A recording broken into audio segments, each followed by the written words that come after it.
Hey there, my friends. Derek from Bomb Socks here with more Bomb Bites, where we are feasting upon the words of Christ, and we're going to do it one bite at a time.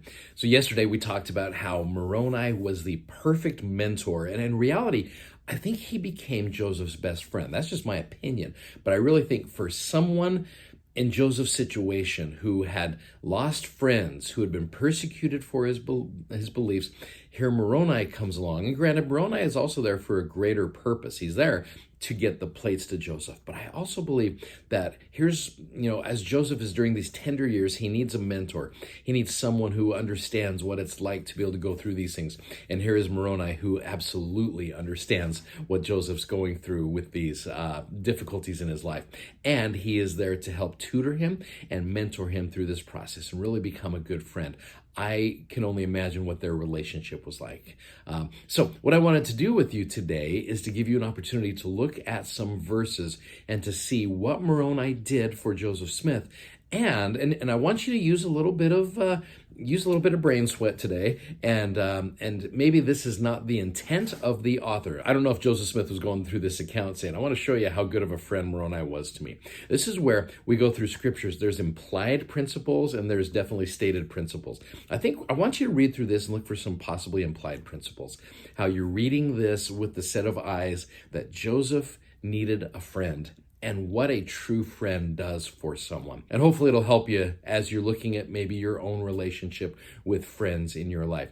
So what I want you to do is I'm going to let you go through a few verses right here. In fact, let me show you these verses. I think there's principles found in each one of these verses. For example, let me show you kind of what I'm thinking here. And I'm not trying to play guess what's in my head here, but there's some verses here as you read them, I think you can see these principles. For example, you look at verse number 30. Okay, where it says, while I was in the act of calling upon God, I discovered a light appearing in my room, which continued to increase until the room was lighter than at noonday, when immediately a personage appeared at my bedside, standing in the air, for his feet did not touch the floor.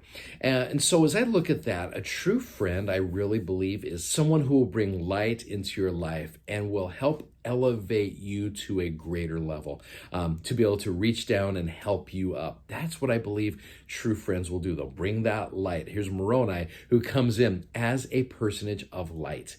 True friends really do bring light into someone else's life. So that's kind of how I want you to go through these verses. Just what does Moroni do? What does he say? How does he appear? What does he encourage Joseph to do? And how does he encourage him to act? Find everything that reminds you of what a true friend would do. In fact, you could even complete the sentence here, a true friend is one that, ... that will do certain things. So read these verses with that in mind. We'll come back and we'll chat about a couple of them.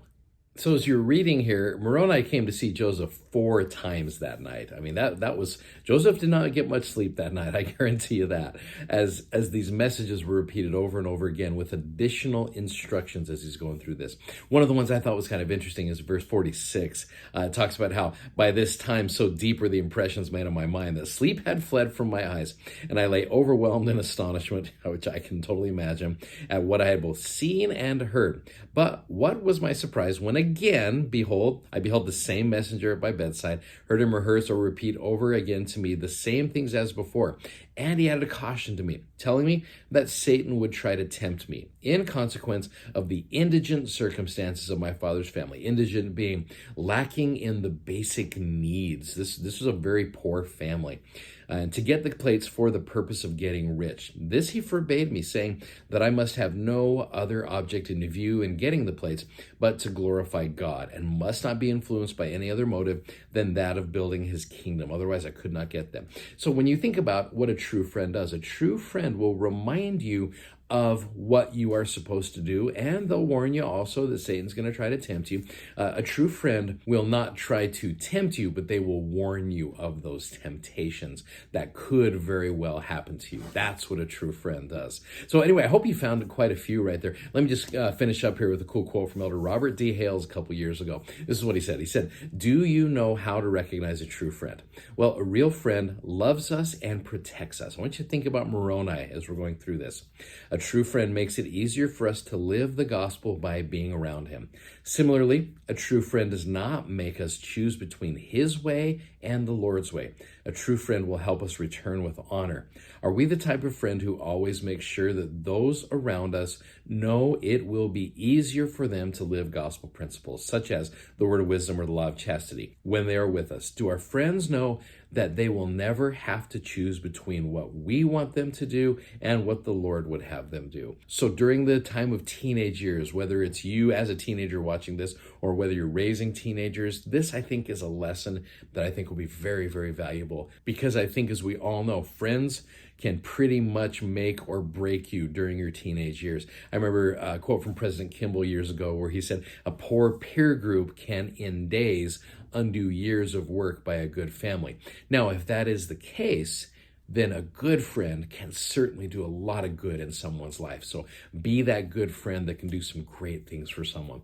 I hope that helps you guys out. I know I took that a little bit out of context, but I really think it's something that, as you read into it, Moroni was exactly the person that Joseph needed. So tomorrow we're going to get a little bit more of the story that leads up to section 2, and then we're going to finish up with some other stuff in Joseph Smith history. You guys are awesome. Thanks so much for watching. Thanks for subscribing.